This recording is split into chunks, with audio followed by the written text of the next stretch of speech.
มาผมไลฟ์แล้วนะ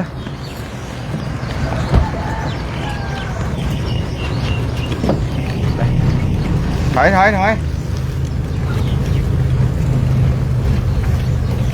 พุทโธพุทโธ โหนี่ป่าววะ เนี่ย นี่ลัดตรงนี้เลย โหนี่เปล่าพี่โหนี่พุทโธพุทโธธัมโมสังโฆ มันน่าจะวนมานี่นะ สุขสวัสดีเด้อญาติโยมตอนนี้กำลังเตรียมต้อนรับทางคณะพระอาจารย์ทางโชคชัยตอนนี้กำลังเดินทางมาแล้วขออนุญาตทดสอบเช็คเสียงหน่อย ถ้าได้ยินรบกวนกดเลข 1เข้ามาด้วยเอาเลข 1อย่างเดียวนะเลข 1ครับเลข 0ไม่เอาเลข 1อย่างเดียวครับผมได้ยินเนาะมีโยมผู้หญิงท่านกดมาแล้วขอบคุณครับเดี๋ยวจะได้ชมภาพบรรยากาศของคณะจาริกธุดงค์พ่อแม่ครูบาอาจารย์นี่ไงแล้วผ่านแล้วสาธุยังได้อีกเบรกสารสับขาหรอกไป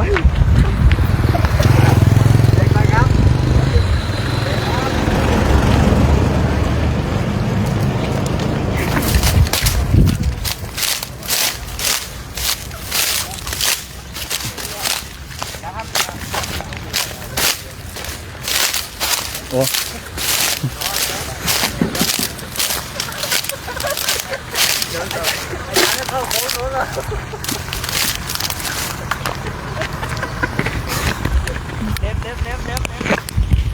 ชัดจัง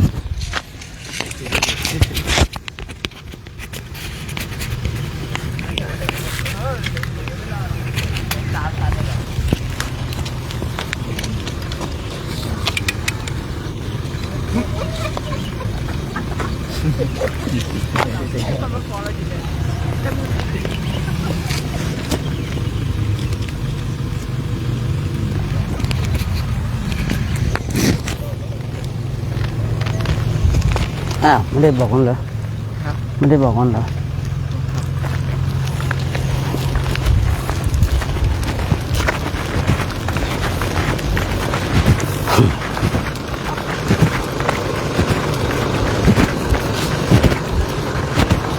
ขอเจริญให้ธรรมญาติธรรมทุกท่านเนาะวันนี้ก็เป็นอีกวันหนึ่งที่เรากำลังจะเดินเข้าสู่ที่พักของเรา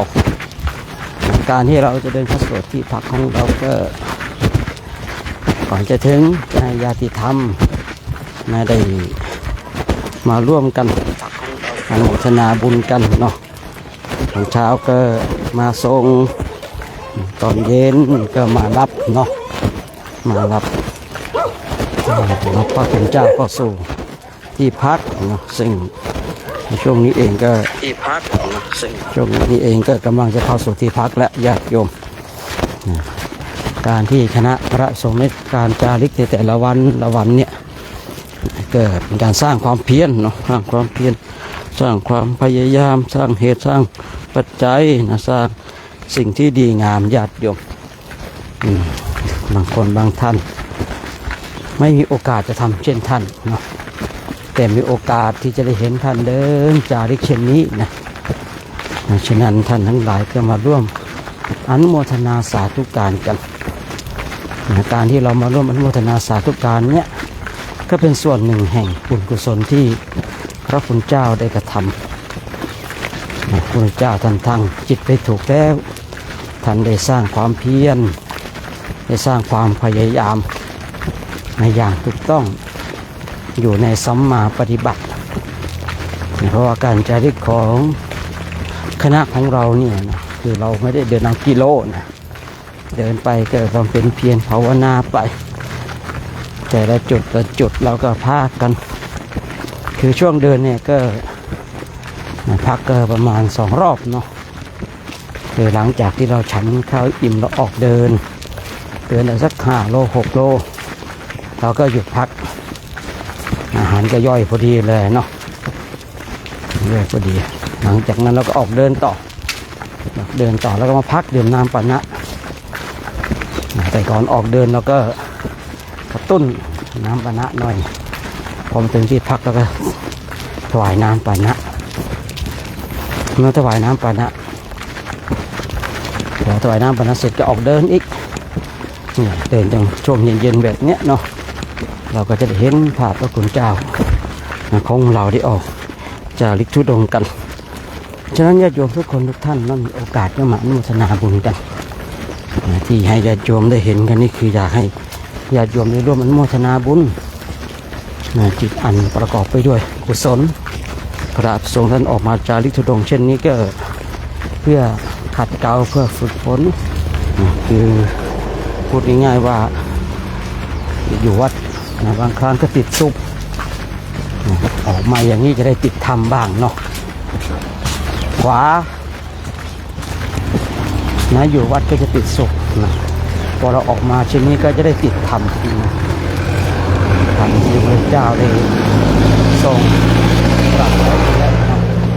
เป็นธรรมแห่งการสร้างความเพียรเป็นธรรมแห่งการสร้างการภาวนาเพราะว่าบางครั้งอยู่วัดมันก็หลายอย่างเหลือเกินเนาะแต่พอออกมาจาริกเช่นนี้ก็จะได้เห็นได้ฝึกฝนได้อบรมได้บ่มนิสัยคือคนเราเนี่ยถ้าเราไม่ฝึกฝนอบรมเราก็จะไม่รู้ว่าเป็นเช่นไรฉะนั้นญาติโยมทุกคนทุกท่านที่ก็เป็นช่วงจะ4:30แล้วเนาะ4:30แล้วอีกไม่ไกลเราก็จะถึงที่พักนะผ่านภาพบรรยากาศแบบนี้ญาติโยมก็จะเห็นอีกหลายวันแล้วก็จะได้เห็นภาพแบบนี้ในช่วงที่พระท่านไปจาริกธุดงค์ที่ประเทศอินเดียและเนปาลซึ่งโครงการของเรานี่จริงก็เตรียมความพร้อมแต่การเตรียมความพร้อมเราก็ฝึกไปด้วยนะเพื่อจะนำพาคณะพระสงฆ์ออกจาริกธุดงค์ที่ประเทศอินเดียและเนปาลเพื่อกราบสังเวชนียสถานทั้ง4ซึ่งโครงการนี้ก็เป็นโครงการของวัดดอยเทพนิมิตรตำบลป่าซาง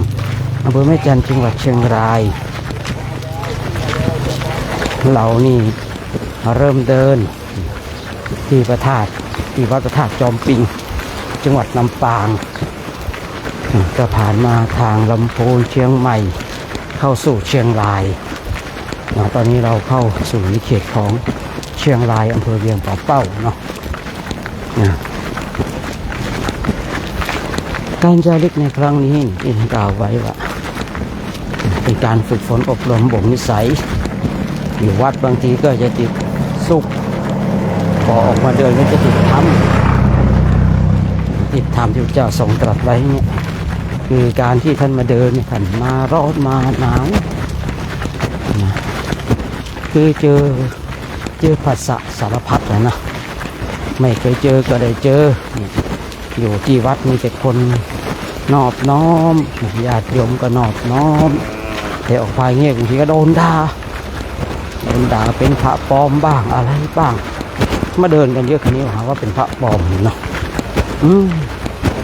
เนี่ยพอเราเจอผัสสะปุ๊บเราก็จะได้รู้ว่าจิตของเราเป็นเช่นไรอยู่วัดจริงๆก็พูดง่ายๆว่าคือเราอยู่ที่วัดพออยู่วัดเนี่ยคนทั้งหลายก็รู้จักเราเขาเกิดนอบเราก็เลยไม่รู้ว่าโลกภายนอกเป็นอย่างไรแล้วก็การที่อยู่ที่วัดเนี่ยเหมือนเสวยบุญเก่าการเสวยบุญเก่าคือญาติโยมก็เกิดประงมดูแลเป็นอย่างดีแต่พอออกมาอย่างเนี้ยคือเราออกมาในถิ่นที่พูดง่ายๆว่าไม่มีใครรู้จักเราและเราก็ไม่รู้จักใครการที่เราไม่รู้จักใครและใครไม่รู้จักเราเนี่ย คือบางทีข้าวน้ำโภชนาอาหารก็บางวันก็มีบางวันก็มีน้อย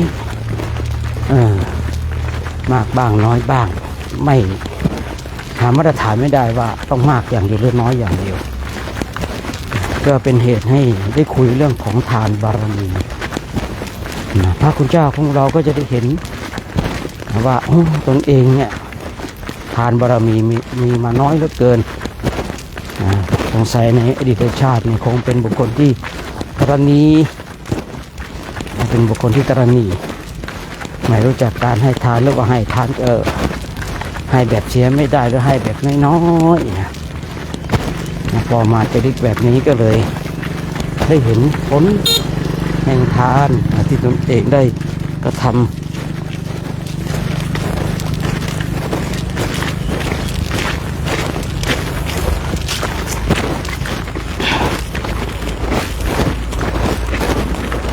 เรียนที่โดนไปที่ไหนครับไม่แน่ใจคำถามเนาะเรียนที่โดนไปที่ไหนครับไม่เข้าใจคำถาม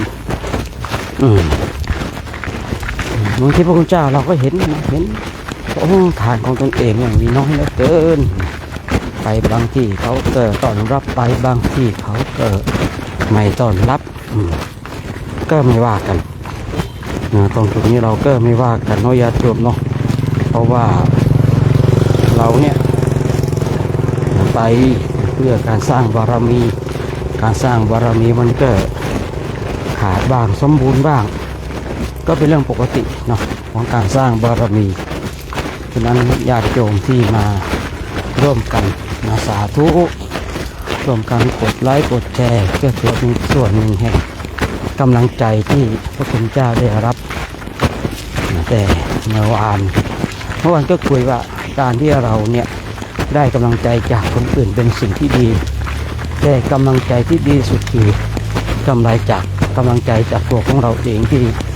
เราจะต้องสร้างขึ้นมาเพราะชีวิตของเราเนี่ยไม่มีใครหรอกไม่อกน้อยใจในโชคชะตาชีวิตของตนเองมันมีทุกคนมีมากมีน้อยแต่นั้นเองนะบางทีบางคนทำความดีก็ไม่มีใครเห็นความดีอย่างเงี้ยเลยอยู่สร้างความดีไปเพราะหมดกำลังใจก็พูดเลยว่าการที่เราได้กำลังใจจากบุคคลอื่นเป็นเรื่องที่ดีแต่กำลังใจที่ดีที่สุดคือกำลังใจจากตัวของเราเองเมื่อวานเย็นได้คุยเรื่องนี้เนาะฉะนั้นการที่ญาติโยมเนี่ยมาร่วมกันตรงนี้เนาะคือถือว่าเป็นหนึ่งกำลังใจกดไลค์ก็ดีกดแชร์ก็ดีคอมเมนต์ก็ดีเคาะใจก็ดีบางท่านจะส่งของขวัญก็ขออนุโมทนาเนาะขออนุโมทนาสาธุการนะ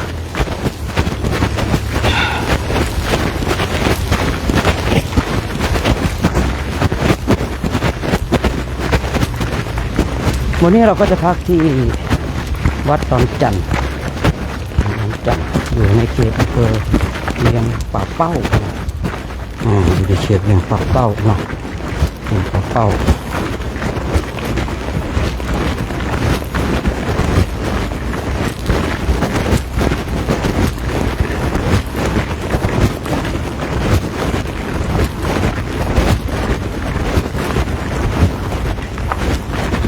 โมทนากับญาติโยมทุกคนทุกท่านเนาะโมทนาสาธุการในการประกอบไปด้วยบุญไปด้วยกุศลที่ญาติโยมได้มารับชมกันทั้ง4 ช่องทางเนาะ4 ช่องทางแต่ก็เป็นที่น่าเสียดายนะถ้าไปอินเดียเนี่ยทางบ้านดำแอปต่อเนี่ยไม่สามารถที่จะไลฟ์ได้นะไม่สามารถที่จะไลฟ์ได้แอปฟ้าอย่างเดียวเลยแอปตัว F อย่างเดียวเนาะนี่บรรยากาศญาติโยมโอ้โหท้องฟ้าสวยเลยนะพาท่านหมุนให้ไปดู360 องศาเลยนะก็เป็นเรื่องของฟ้าสวยสดงดงามนึกว่าขึ้นอยู่กับจิตใจของคนดีหรือเปล่าก็ไม่รู้เนาะ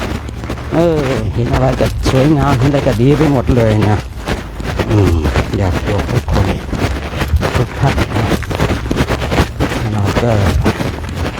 มาร่วมเป็นส่วนหนึ่ง สร้างความเพียรของพระคุณเจ้าของเราพระคุณเจ้าของเราเพื่อรักบ้านสร้างคุณงามความดีเนาะทุกคนทุกท่านเลยนี่เราก็เดินกันกำลังจะเดินเข้าสู่ที่พักโยมเย็นประมาณคือเวลาตอนเย็นไม่แน่นอนเนาะนะว่าเราเนี่ยจะนั่งสมาธิก่อนหรือว่าทำพระสวดมนต์ก่อนนะบางวันเราไปถึงเร็วเราก็นั่งสมาธิก่อนแล้วเราก็สวดมนต์ไหว้พระพอสวดมนต์ไหว้พระเราก็กลับมานั่งสมาธิต่อนะบางวันเราก็สวดมนต์ไหว้พระเลยแล้วก็นั่งสมาธิตอนท้ายอันนี้ไม่แน่นอนเนาะ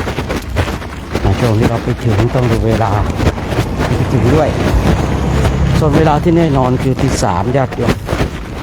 ตี 3พระท่านจะเริ่มตื่นแล้วตี 3 ครึ่งระฆังดังตี 3 ครึ่งสัญญาณระฆังดังตี 4เราก็จะทำวัดสวดมนต์นั่งบำเพ็ญเพียรภาวนานู่นจนไปถึงสว่างนู่นนะสว่างนู่นพอสว่างแล้วก็ออกรับบิณฑบาตต่อพอบิณฑบาตกลับมาจะดูอาหารข้าวน้ำโภชนาขึ้นโต๊ะแล้วก็สวดมนต์หน่อยนะสวดมนต์บางวันก็พานั่งสมาธิบางวันก็สวดมนต์เสร็จเลยตักอาหารต้องดูด้วยว่าวันนั้นเราเดินไกลมันต้องมีเหตุปัจจัยหลายอย่างนะเนาะพอเราพร้อมสวดมนต์เสร็จแล้วก็ฉันพอฉันเสร็จแล้วก็ออกจาริกเช่นนี้ออกจาริกเช่นนี้พอใกล้ถึงที่พักประมาณ2 กิโลบวกลบเราก็จะมีการไล่ให้ญาติโยมได้มาร่วมรับพระคุณเจ้าของเราเข้าสู่ที่พักกันการเดินของเราก็จะประมาณนี้ญาติโยมนี่เราก็เข้าซอยถนนหมู่บ้านเล็กๆนะหลบถนนใหญ่บางวันก็เดินถนนใหญ่บางวันก็เดินหลอกซอกซอยแล้วแต่ช่วงจังหวะญาติโยมนะแล้วแต่ช่วงจังหวะญาติโยมบางทีบางคนได้เห็นช่วงที่เราเดินในถนนใหญ่โอ้ยทำไมมาเดินบนถนนใหญ่กันสร้างความลำบากให้กับรถผู้สัญจรไปมาบางคนก็มีเหมือนกันนะนี่เราก็ไม่ว่าเขาเนาะไม่ว่าเขาเพราะเขาไม่ได้เห็นเราไม่ได้ติดตามเราตลอดเขาเห็นเป็นช่วงระยะเวลาสั้นๆเพียงแค่บางทีเราเดินเขาถนนใหญ่5 โล 10 โลที่มันหลบไม่ได้เราก็ต้องเดินแต่พูดเองก็คุยกันประจำว่าเราเนี่ยต้องไปได้ทุกที่นะผมต้องไปได้ทุกที่ก็จะไปเดินในที่สงบก็ได้วุ่นวายก็ได้นะตอนนี้นะโยมถามว่าเราจะสาธุจะไปไหนเจ้าคะเรากำลังจะเดินกลับอำเภอแม่จันทร์จังหวัดเชียงรายเนาะเราเริ่มเดินที่ท่าจอมปิงจังหวัดลำปางแต่วันนี้เราก็จะพักที่วัดจอมจันทร์เนี่ยอีกไม่นานนะไม่ไกลแล้วคงจะถึงหลังจากที่เราไปถึงวัดดอยเทพนิมิตรประมาณ26 27ประมาณเนี้ยหลังจากนั้นพระคุณเจ้าของเราก็ได้เตรียมเนื้อเตรียมตัวลงสู่ภาคกลางเพื่อที่จะเดินทางไปประเทศอินเดียและเนปาลของเรานี่คือหลักของเตรียมความพร้อมที่จะพาพระภิกษุสงฆ์องค์สามเณรแม่ชีอุบาสกอุบาสิกาไปจาริกธุดงค์ที่ประเทศอินเดียและเนปาลเนาะ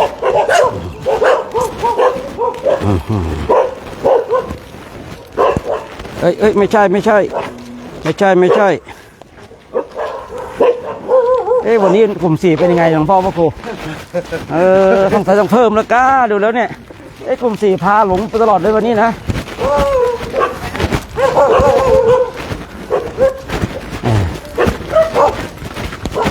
สาธุเนอะเจอวัดเลยเนาะโอเคสาธุ นี่โยมก็บอกนะเดินลงไปเลี้ยวซ้ายก็เลี้ยวขวาก็ตรงไปแล้วก็ถึงวัดเลยสุดยอดเลยนะดีนะเลี้ยวแค่ซ้ายหนึ่งแล้วก็ขวาหนึ่งแล้วก็ตรงไปถึงวัดนะไปบางที่นะเดินลงไปเลี้ยวซ้ายนะครับเลี้ยวซ้ายตรงเลี้ยวซ้ายแล้วก็เลี้ยวขวาแล้วก็เลี้ยวขวาเลี้ยวซ้ายเลี้ยวขวาโอ้แล้วเราจะจำได้ไหมนะคือบางคนคิดว่าเราเป็นเจ้าถิ่นนะเนาะไหนเขาบอกตรงเลยนะครับเลี้ยวซ้ายเลี้ยวขวาเลี้ยวซ้ายตรงไปแล้วก็เลี้ยวขวาอีกหน่อยนึงก็ถึงเลยครับมาแหมหลายซ้ายหลายขวาเหลือเกินงงนี่ดีก็บอกว่าเลี้ยวซ้ายไปก็เลี้ยวขวาก็ตรงไปแล้วก็ถึงวัดเลยแบบนี้มันก็ง่ายหน่อยเนาะของเรานี่ก็โอ้อีกไม่ไกลแล้วญาติโยมไม่ไกลแล้วนะไม่ไกลแล้วโมทนาบุญกันวันนี้จะมาให้โยมให้พระให้โยมเข้าไปพิจารณาโยเกิดนะโยเกิดเดี๋ยวเราจะร่วมถวายโยเกิดพระกันญาติโยมเนาะปัจจัยที่ญาติโยมร่วมโอนมานั่นแหละนะพระพุทธเจ้ารวมกันถวายพอที่จะหลุดจากน้ำปนะได้นะพระพุทธเองก็เลยนำไปพิจารณาที่คำว่าหลุดน้ำปนะคือน่าจะเพียงพอต่อการเดินถวายพระคุณเจ้าวันละ 2-3 ครั้งน้ำปนะนะก็เลยพอจะมีปัจจัยน่าจะเพียงพอเนาะใน 4-5 วันนี้ก็เลยให้พิจารณาโยกเกิดมาถวายเพิ่มพลังไงเพิ่มพลังญาติโยมได้ถวายจะเกิดปัจจัยมาเนี่ยให้พระท่านไปดูให้โยมไปดูเรื่องของน้ำปานะเรื่องของน้ำปานะก็ดีแต่วันนี้เรามีโยเกิร์ตถวายนะเดี๋ยวญาติโยมไปร่วมอนุโมทนาบุญด้วยกันนะญาติโยมไปร่วมอนุโมทนาบุญด้วยกันคือบางคนไม่มีโอกาสได้ถวายนะแต่ก็มีโอกาสได้อนุโมทนาบุญทีนี้อาตมาก็ดีใจแล้วนะเพียงแต่ญาติโยมเข้ามาร่วมคอมเมนต์ก็ดีใจแล้วนะ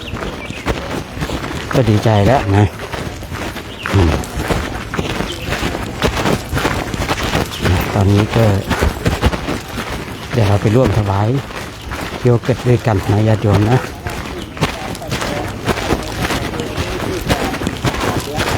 โอ้โหเข้ามาไม่รู้ว่าผู้ใหญ่บ้านหรือจะว่าไม่รู้นะเข้ามาในหมู่บ้านก็ผู้ใดจะมีความประสงค์ถวายน้ำปานะป้าทุกได้ยินเสียงแบบนี้เสียงสวรรค์เลยนะก็เพิ่งจะมานี่ก้าแม่ไม่ไปรับนี่โบจะหลงทางก้าแม่ไม่ไปรับโมจะหลงทางหลงไปตรงนู้นตรงนี้ดีนะยังมาถึงนี่ก้าแม่ไม่ไปรับนี่สาธุเนอสาธุแซวเขาฮะทางไหนเขาว่าเขานึกว่าไอ้ไงนะมาถึงแล้วเห็นว่าคือเราจะมีพระเจ้าหน้าที่โรงหน้ามาจัดสถานที่มาเลี้ยงนู่นนี่นั่นแล้วเขาก็ว่ามากันแล้วเลยนะยังเรานี่เดินมาแต่เราหลงทางหลายรอบเลยวันนี้นะเราเดินกันหลงทางหลายรอบเลยวันนี้นะก็เลยเขาน้องมาถึงโอ้ยังมาถึงแม่ไม่ไปรับเลยหลงทางนะหลงทางเขาก็หัวเราะเนาะหัวเราะชอบอกชอบใจนะ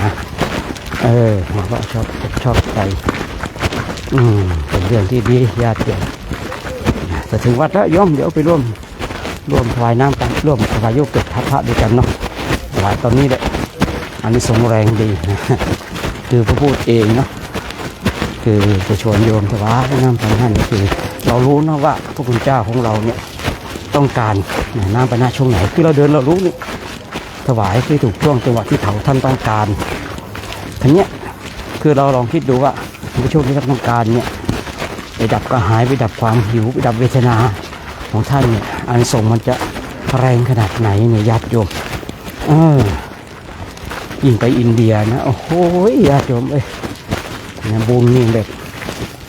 ต็มเปี่ยมอะบุญนี้เต็มเปี่ยมเลยนะวันนี้เราจะถึงแล้วญาติโยมเนาะขึ้นไปนั่งคอยถ่ายรูปถ่ายได้ครับ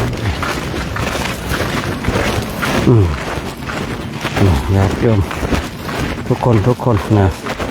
ทั้ง2 ช่องทางเด้อ4 ช่องทางเนาะกำลังจะถึงละ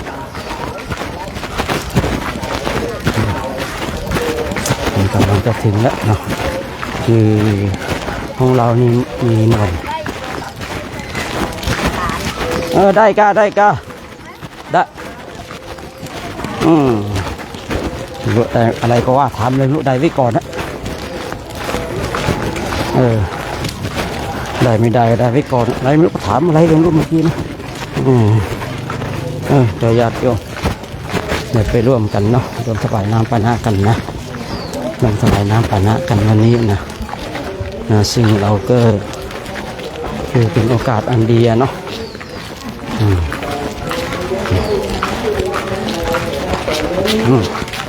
อ้าวโอ้นี่แม่ชีเล่นฤทธิ์ขึ้นยานเกิดขึ้นแล้วนะตอนนี้เราก็จะได้มาร่วมถวายโยเกิร์ตกันเนาะถวายโยเกิร์ตกับพระภิกษุสงฆ์โพธิเราเปลี่ยนกันด้านเดียวนะจะรีบไปทางนี้นะโอ้ทำไมห่างกันนี้ล่ะ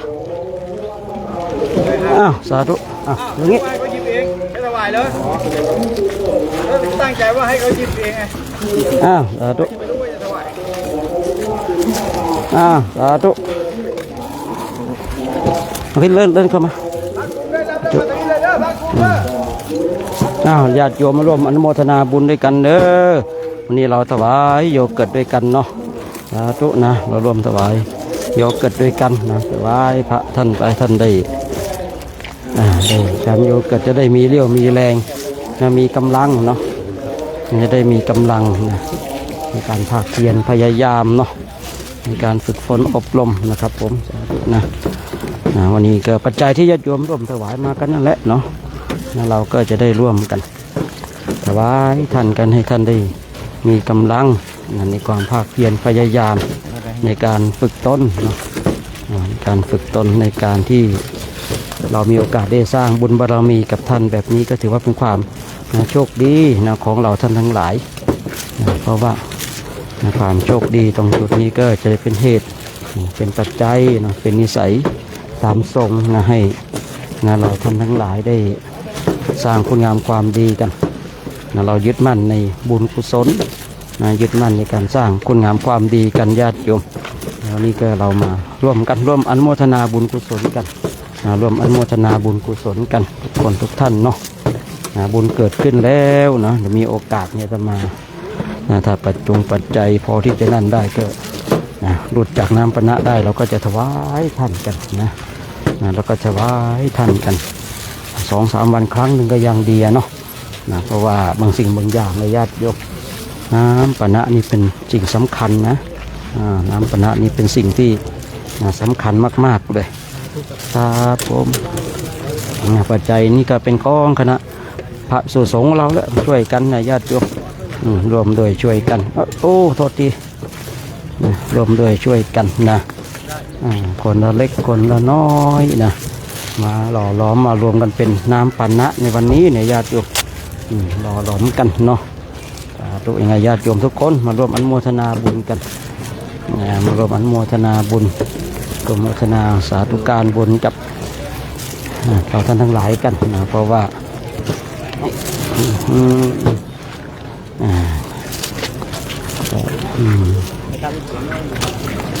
สาธุครับโมทนากันนะญาติโยมว่าเป็นสิ่งที่ดีเนาะร่วมเราถวายกำลังท่านยังไงเนี่ยมาก่อนเขาเนี่ยเราก็อย่างว่าเนาะเราก็เป็นส่วนหนึ่งแห่งการสร้างคุณงามความดีของท่านกันญาติโยมนะการแจกเองครับนี่ช้อน เพราะว่าเราครับผมสาธุสาธุนะเราก็เป็นส่วนครับไม่รอดเกือบไม่รอดเฮ้ยรอดสิสาธุหลวงตาสาธุโอ้สาธุนะเราได้เป็นส่วนหนึ่งของบุญกุศลเนาะเป็นส่วนหนึ่งของบุญกุศลเป็นส่วนหนึ่งของการสร้างคุณงามความดีกันนะทุกครั้งนี่ถึงคิวโยมแล้วนะนี่เพิ่มพลังนะเอาตรงนี้ผม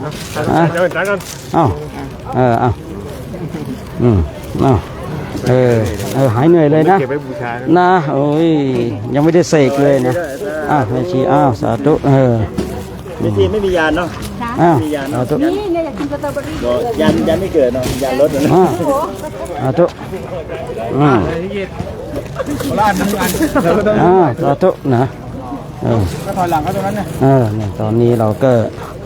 ถวายเนาะทั้งหมดยอดโยมนะพอจัดมานี่จัดมาได้ทุกคนนั่นแหละมานี่ได้ทุกคนแหละน้ำปนะถวายโยเกิร์ตนะ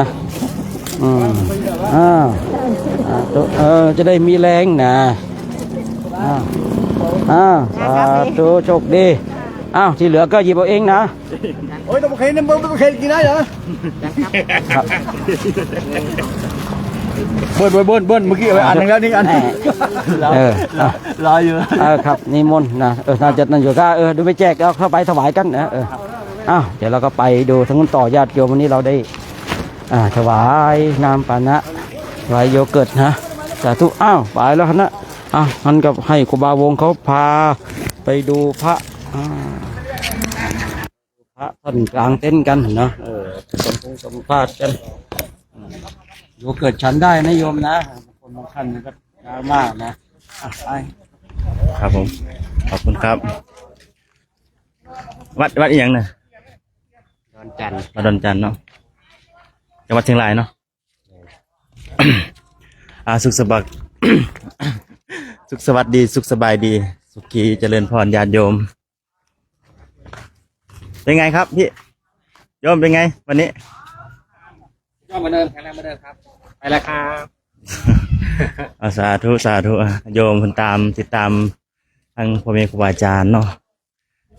ติดตามมาเดินมาร่วมเดินสาธุเจริญพรญาติโยมวันนี้ก็เส้นเก่าเส้นเคยเด้อวันนี้เส้นเก่าเส้นเคยจะให้เบิ่งภาพบรรยากาศทางพ่อแม่ครูบาอาจารย์มาฮอดบอนพักบอนเช้าแล้วใส่เสียงมันสิได้บ่ล่ะเอาปีนขึ้นได้บ่เลื่อนไปใส่หน่อยตัวนี้เลยตัวนี้เลยนี่ก็ตั้งอยู่นะเจ้าอันนั้นไว้ก็ได้เจ้าตั้งไว้ก็ได้บ่ได้ก็ได้เอาเส้นเก่าเส้นเคยเนาะญาติโยมมุมใดมุมนี้ก็ได้เดี๋ยวนี้ยัดทางมุมนี้ส่งไปสิมันยังพอแจงเด้นั่นแหละเอาเส้นเก่าเส้นเคยเอาสุขสวัสดีสุขสบายดีอีกคืนหนึ่งเด้อสถานญาติโยมเอาเมื่อนี้ก็เส้นเก่าเส้นเคยมาหอดบอนหักบอนเซาแล้ววัดนี่ก่อนแม่วัดดอนจันทร์จังหวัดเชียงรายเนาะให้เบิ่งภาพดีๆเด้อสวยงามมาก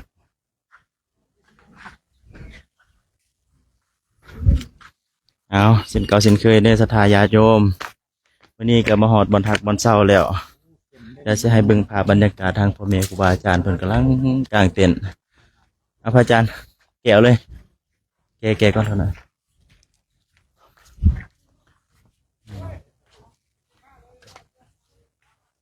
จะได้เน้นเมื่อยบ่สาธุบริหารบรรยากาศเด้อยาวเลยนะพวกวงบอกว่าพวกวงบอกมาว่าอย่างนั้นนะสลอยนะว่าวงบอกเอาตากล้องมาสิครับโอ้โหเลยมาหอดกระสันอยู่เกิดเนาะโอ้ยสาธุขออนุโมทนาบุญกับญาติโยมเด้อที่ทางพระอาจารย์เถอะเนาะถวายฟังอาจารย์พระเดชพระคุณพระอาจารย์สุขใสถวายอยู่เกิดให้พ่อแม่ครูอาจารย์มีแห่งแน่มื้อนี้ท่านใดเด้อญาติโยมเพิ่นว่าท่านใด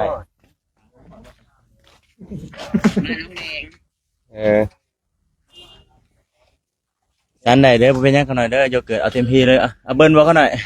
มีอยู่เหลืออยู่ตัวอยู่ ยังไล่จังหวัดยังไล่ ทักทายสบายดีอย่าเดิมนิดนึงเนี่ย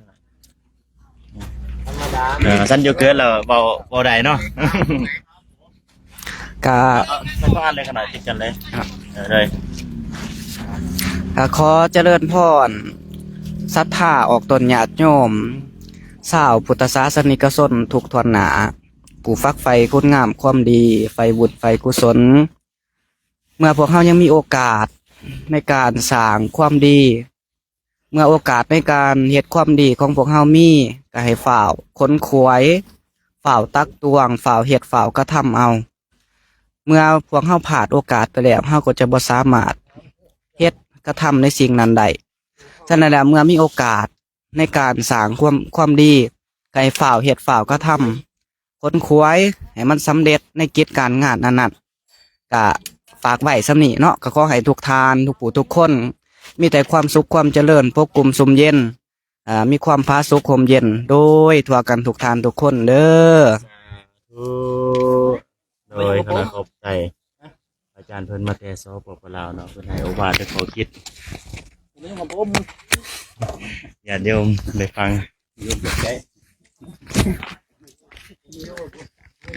เป็นจังไดมื้อนี้ได้ยินสันโยเกิร์ตแล้วบ่สันได้เนาะโยเกิร์ตเนาะ กระเด็นใส่ โอ้โยเกิร์ตแสดงแต่องศาแล้ว นอนไหนแล้ววันนี้ นอนนา ฮะ นอนนาน อนนาไปนอนทำไมนาใครญาติโยมนิดนึงสั้นๆก็ได้ บ่ว่า เพิ่นว่าบ่ว่างเด้อโยมเด้อเห็นกันน่ารักพระอาจารย์เพิ่นสภาญาติโยมจะให้เบิ่งภาพบรรยากาศโฮมเมครูอาจารย์เนาะ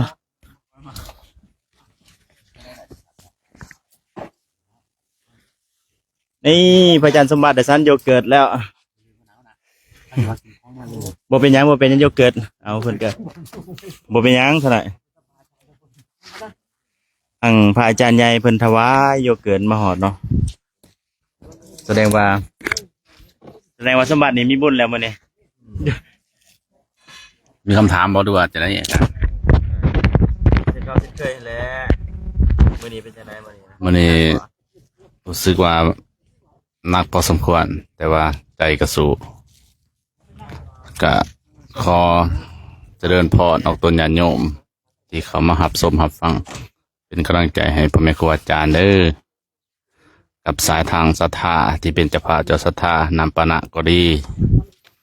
นำเรื่มต่างๆก็ดีก็ขอให้มีแต่ความสุขความเจริญหากว่าปรารถนาสิ่งหนึ่งประกันใดอันเป็นไปในทางที่ชอบ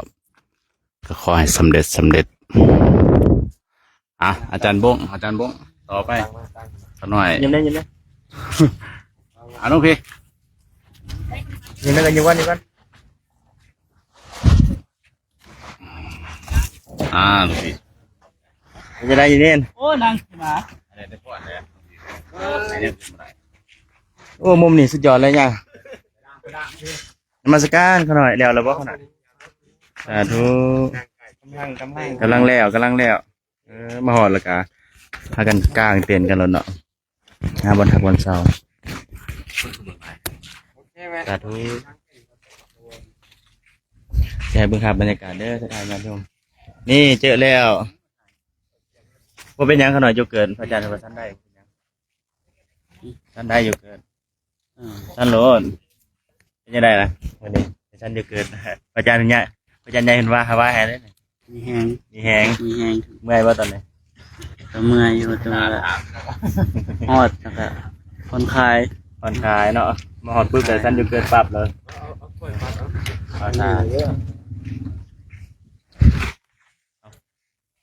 ไปผ่อนยันโยมเนี่ย ให้มีแต่ความสุขความเจริญเด้อ สาธุ มันก็ได้มาย่างน้ำกันให้สาธุน้ำกันเนื้อ สาธุอาจารย์เป็นมาจากตัวพวกเรามาอยู่เขตเดียวกันกับตะกล้องมาทำกัน มาด้วยกันสู่สมัยด้วยกัน ไม่ว่าสูตรก็สูตรนะ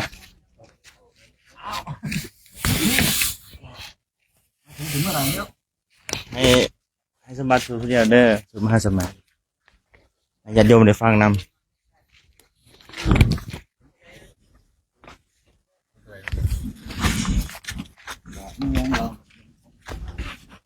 เอาสาธุญาติโยมให้เบิ่งภาพบรรยากาศเด้อเดี๋ยวบ่เขาหน่อยย่างบ่เน้นบ่ซอยบ่ เฮ็ดเองเนาะกางเองย่างเองฮะอัตหิอัตโนนาโถครับทำไมบ่เขาหน่อยเว้าไปนำเด้มีแต่ได้บรรยากาศครับเขาหน่อยขออนุญาต โอ้ยบ่เนี่ย ตั้งเต็นก่อนเนาะยังแจ้งแล้วหรือว่าเขาน้อยให้เบิ่งภาพบรรยากาศก่อนเดี๋ยวอย่าลืมเด้อ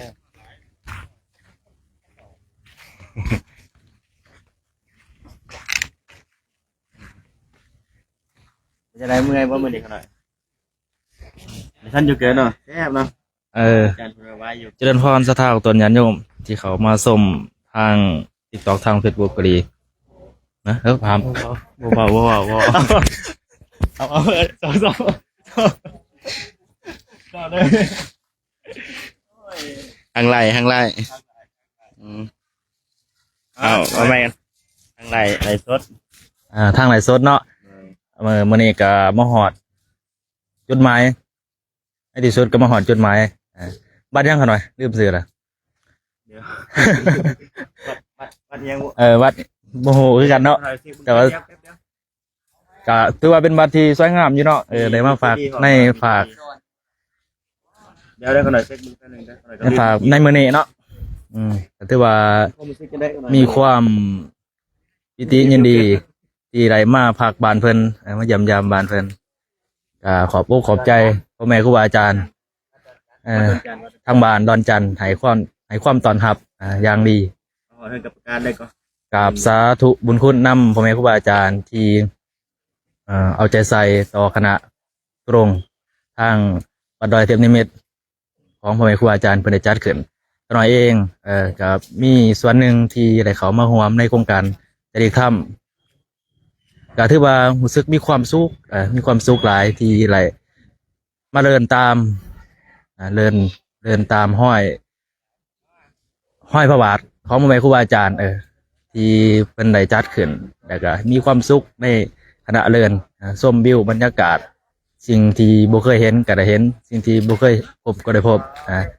พบหมู่เพื่อนมีความอดทนมีความมีมานะมีขันติดังพ่อแม่ครูบาอาจารย์เพิ่นได้ตัดไว้ขันติปรมังตาปูติติโข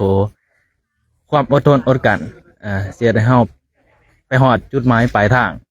ฉะนั้นแล้วบ่มีหยังฝากให้ออกตนญาติโยมมีแต่คำอวยพรอวยพรให้ศรัทธาออกตนญาติโยมที่เขามาชมในไลฟ์สดจงมีแต่ความสุขความเจริญมีอายุวันนะสุขภาระปรารถนาสิ่งใดที่เป็นไปโดยชอบประกอบไปโดยธรรมก็ขอความคิดความปรารถนาเหล่านั้นจงสำเร็จทุกสิ่งทุกประการด้วยเถิดเอาสาธุ ขอบใจขน่อยสาธุขอบใจเนนเพิ่นมาจากโซโปปลาวเนาะบอกเก่งๆเนนเพิ่นก็ได้บ่เป็นหยังกันหน่อยเมื่อกี้นี่ไลฟ์สดซื่อนมัสเตหลวงพี่นายนมัสเตรู้สึกยังไงวันนี้ได้สันโยเกิร์ตแล้วยังไม่ได้สันทำไมไม่สันล่ะพระอาจารย์เฮินบ่ายเลยหวานเลยนะฮะเดี๋ยวการเซ็นสอนเฮ้ยพระอาจารย์โซ่กันดูอยู่นะจะได้เน้นวันนี้เอาหักพายสบายดีไม่ออกเลยทางบ้านเฮาเบานิดนึงยันเบาตัว สบายดีครับ ผมมาจากสปปลาวครับ บ้านเกิดอยู่ผมอยู่เมืองหินปูนแข่งคำมวนครับ จะลาไปได้ ผมเว้าบ่สัตว์ครับ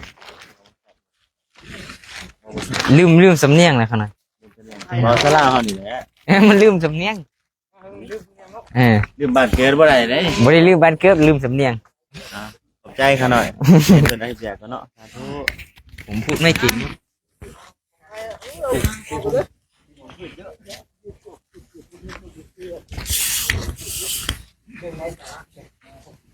อย่าโยมเอาทันเลยได้ขน่อยบ่เป็นหยังเด้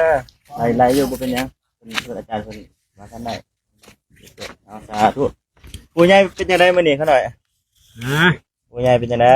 โอ้รู้สึกดีครับวันนี้เดินสบาย เดินสบาย มีพระพุทธเจ้าเป็นนำทาง สาธุ โอ้ยบรรยากาศไม่สุภาพเลยเนี่ย ไม่เป็นไรไม่เป็นไรไม่เป็นไร เหนื่อยๆครับถอด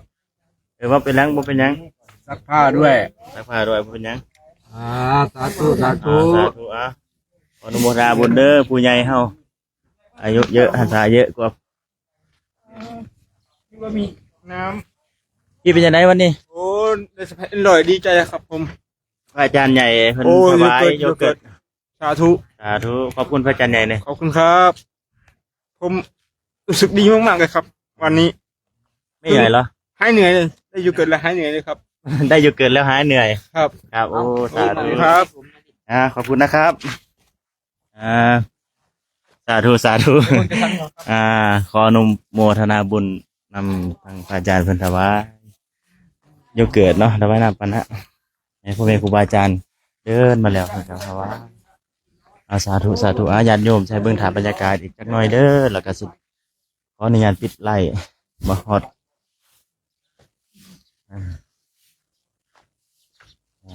ถามบรรยากาศทางวัดเพิ่นทางพระอาจารย์เพิ่นก็ต้อนรับอย่างดีเลย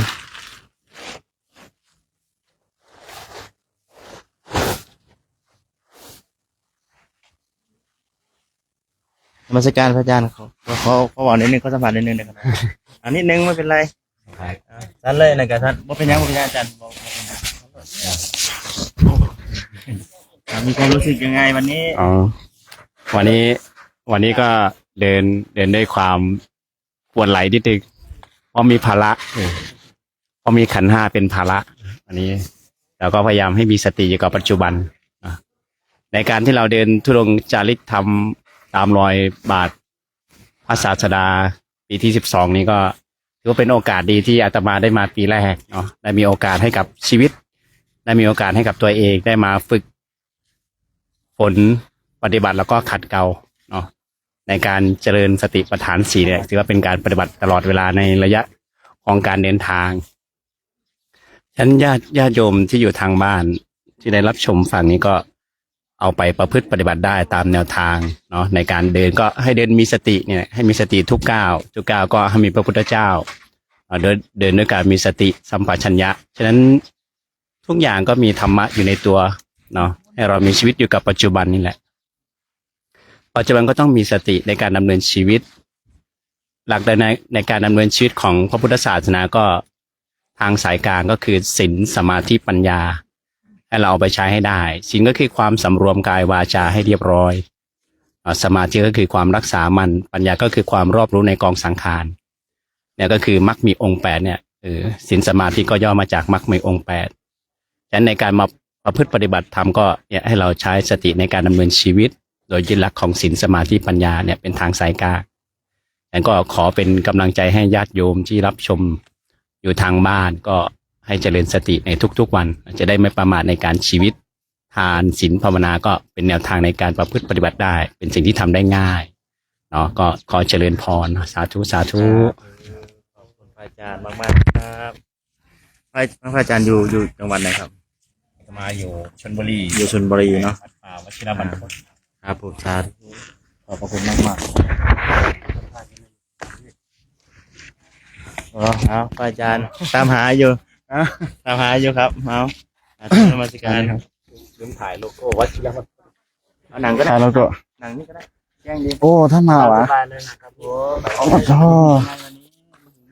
ครับผมรู้สึก เช่นเคยครับ เช่นเก่าเช่นเคย ก็เหนื่อยบ้างสนุกบ้างฟุ้งซ่านบ้าง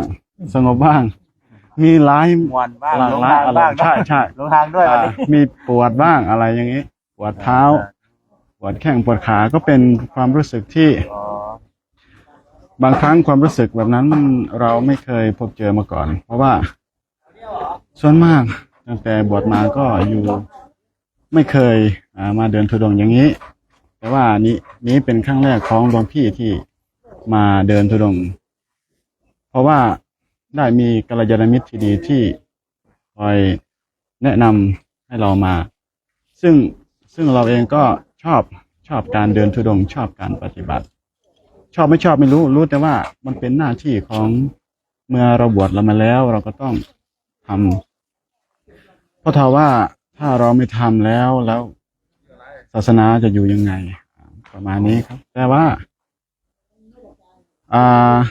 ซึ่งที่มาก็ส่วนมากก็จะเป็นพระบ้านพระป่ามาปฏิบัติธรรมซึ่งการปฏิบัติธรรมจะอยู่ที่ไหนก็ได้แต่ว่าสถานที่มันไม่เกี่ยวสำหรับคนที่สงบแล้วแต่เรายังไม่สงบไงยังเป็นผู้ทุชนยังต้องศึกษายังต้องพึ่งครูบาอาจารย์เราก็เลยตัดสินใจมาแล้วก็อย่างที่เห็นความรู้สึกอารมณ์ที่เกิดขึ้นบางครั้งก็โกรธตัวเองโกรธอากาศโกรธหลายอย่าง มันเป็นธรรมชาตินะครับแต่ว่ารู้ ก็รู้เนาะ ใช่รู้มันเป็นธรรมชาติที่พบเห็นได้ง่ายแต่ถ้าอยู่ที่สบายมันไม่ค่อยพบเห็นไงมันไม่ค่อยมีอารมณ์แต่ถ้ามาแล้วแบบนี้ เรียนรู้เนาะ ใช่มาเรียนรู้ ซึ่งมันเป็นการดีนี่คือเหตุผลที่ควรมาซึ่งไม่จะเป็นต้องเป็นพระเป็นโยมก็ได้ เป็นอะไรก็ได้พอแค่มาก็พอเพราะฉะนั้นแล้วธรรมะความรู้สึกก็มีประมาณนี้แล้วก็ธรรมะที่จะบอกความจริงแล้วธรรมะมันพูดมากเกินไปมันจะทำให้จำไม่ได้เพราะฉะนั้นแล้วธรรมะใช่เอาธรรมะเอาข้อไหนข้อใดข้อหนึ่งก็ได้ใช่ไม่ว่าจะเป็นหัวข้อเกี่ยวกับการให้ทานรักษาศีลหรือภาวนาก็ได้เมื่อเรามีธรรมะถึงจะมากหรือน้อยแต่ถ้าเรานำมาพิจารณาแล้วจะเกิดปัญญาได้แต่ถ้ามีธรรมะมากฟังมากแต่ไม่ค่อยพิจารณามันก็ไม่เกิดปัญญาใช่ไหมเพราะฉะนั้นแล้วก็ธรรมะจะเล็กจะน้อยแต่ถ้าเรานำมาพิจารณาแล้วก็เกิดปัญญาได้สรุปแล้วคือธรรมะวันนี้ก็ความพอดีพองามความพอดีพองามครับผมความพอดีพองามคือมากเกินไปไม่ดีน้อยเกินไปไม่ดีอย่างที่พูดเมื่อวานปานกลางผมครับพระสุกายก็ฝากไว้เพียงเท่านี้สะกิดเปลี่ยนใจเล็กน้อยเจริญพรนำญาติโยมครับสาธุ อาจารย์สาธุพระคุณเจ้าให้ความรู้สึกในการเดินธุดงค์ทุกรูปต่างก็มีความรู้สึกดีมากครับขออนุโมทนาบุญด้วยครับโยมพันคอมเมนต์เข้ามาสาธุ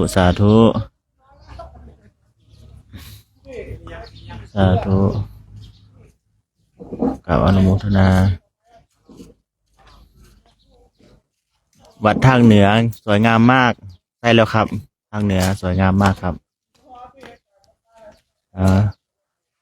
วัดทางเหนือสวยงามมากครับสาธุนี่ก็คือภาพบรรยากาศโดยรวมเนาะทางพ่อแม่ครูบาอาจารย์มาฮอดบนทักบนเจ้าแล้วเส้นเก่าเส้นเกยเด้อวันนี้ก็ได้ฮอดกลางเต็นท์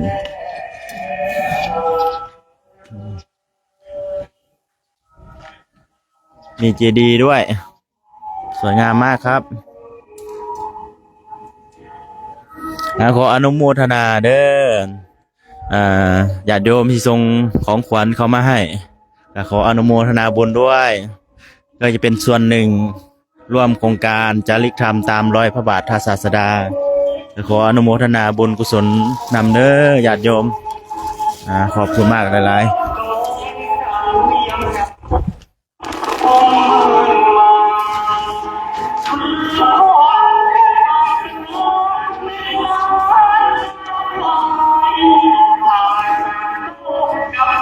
แจ้ง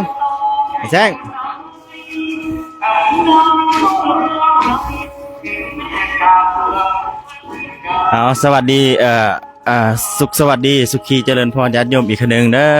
อตอนนี้ก็อาตมาภาพเนาะตะกล่องก็สิได้ขอปิดไลฟ์ไว้เฮียงเฮานี่ก่อนเด้อเพราะว่าตอนแรกเพิ่นจะมีการไลฟ์สดอีกคนหนึ่ง ในตอนทำวัดเย็นก็ขออนุญาตปิดไล่เอาญาติโยมพาได้มีส่วนร่วมหรือโมทนาเขามานะทรงของควรเข้ามาก็ขออนุโมทนาบุญกุศลด้วยครับ ขอให้มีแต่ความสุขความเจริญคิดสิ่งหนึ่งประการใดก็ขอให้จงสำเร็จทุกทานทุกคนเลยเถิดสาธุฝากกดติดตามกดไลค์ฝากกดติดตามไปเด้อตอนแรกจะมีการไลฟ์สดอีกทีหนึ่งสาธุ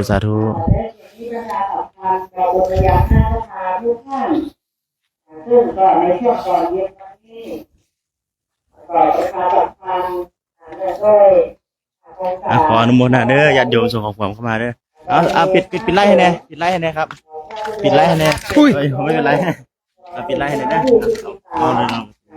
ก็บุญใดที่พระคุณเจ้าอุบาสกอุบาสิกาในคณะได้ทำในวันนี้ขอให้บุญนั้นส่งผลให้ถึงครูบาอาจารย์ทุกท่านญาติโยมทุกท่านที่ดูไลฟ์สดในคลิปนี้นะครับได้มีส่วนร่วมในบุญในกุศลครั้งนี้ทุกภพทุกชาติตลอดถึงฝั่งพระนิพพานด้วยเธอสาธุพบกันใหม่พรุ่งนี้นะครับ ครูบาอาจารย์ได้